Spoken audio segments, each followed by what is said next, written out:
नमस्कार दोस्तों, आज हम आपके लिए लेकर आए हैं भाद्रपद माह के कृष्ण पक्ष में आने वाली अजा एकादशी की व्रत कथा। अजा एकादशी के दिन व्रत रखने से अश्वमेघ यज्ञ के बराबर फल प्राप्त होता है। आइए जानते हैं इस एकादशी से जुड़ी वास्तविक कथा, जिसे पढ़ने और सुनने मात्र से पापों का नाश होता है और पुण्य ही पुण्य मिलता है। युधिष्ठिर ने कहा, हे पुंडरीकाक्ष, मैंने श्रावण शुक्ल एकादशी अर्थात पुत्रदा एकादशी का सविस्तार वर्णन सुना।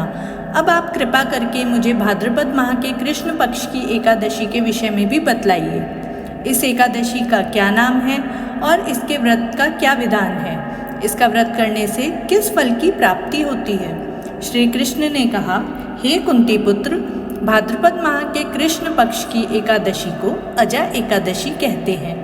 इसका व्रत करने से सभी पाप नष्ट हो जाते हैं। इस लोक और परलोक में मदद करने वाली इस एकादशी के व्रत के समान संसार में दूसरा कोई व्रत नहीं है।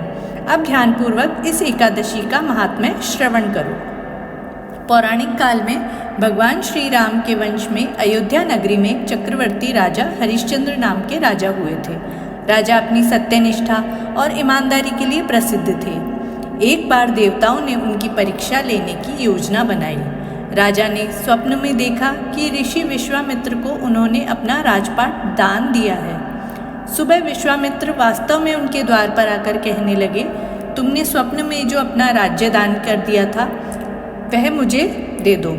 राजा ने सत्यनिष्ठ व्रत का पालन करते हुए संपूर्ण राज्य विश्वामित्र को सौंप दिया। दान के लिए दक्षिणा चुकाने हेतु राजा हरिश्चंद्र को पूर्व जन्म के कर्म फल के कारण पत्नी, बेटा एवं खुद को बेचना पड़ा। हरिश्चंद्र को एक डोम ने खरीद लिया, जो शमशान भूमि में लोगों के दाह संस्कार का काम करवाता था। स्वयं वह एक चांडाल का दास बन गया। उसने उस चांडाल के यहाँ कफन लेने का काम किया, किंतु उसने इस आपत्ति के काम में भी सत्य का साथ नहीं छोड़ा। जब इसी प्रकार उसे कई वर्ष बीत गए तो उसे अपने इस नीच कर्म पर बड़ा दुख हुआ और वह इससे मुक्त होने का उपाय खोजने लगा।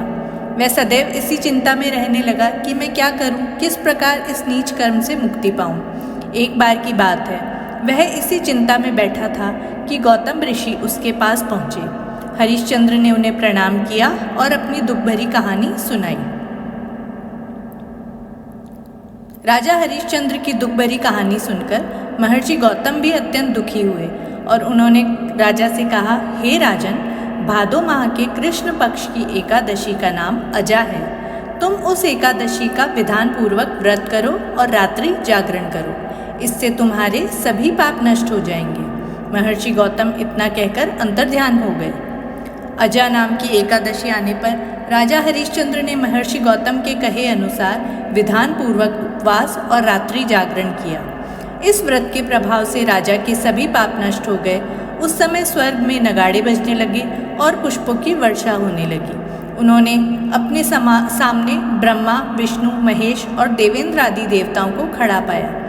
उन्होंने अपने मृतक पुत्र को जीवित और अपनी पत्नी को राजसी वस्त्रों और आभूषणों से परिपूर्ण देखा।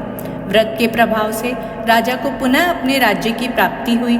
वास्तव में एक ऋषि ने राजा की परीक्षा लेने के लिए यह सब माया रची थी, परंतु अजा एकादशी के व्रत के प्रभाव से ऋषि द्वारा रची गई सारी माया समाप्त हो गई और अंत में हरिश्चंद्र अपने परिवार सहित स्वर्गलोक को गए। यह कहानी सुनाने के बाद मधुसूदन भगवान ने युधिष्ठिर से कहा, हे राजन, यह सब अजा एकादशी के व्रत का प्रभाव था।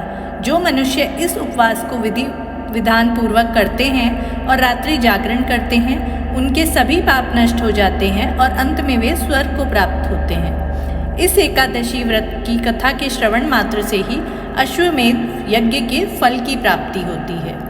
जय श्री हरि।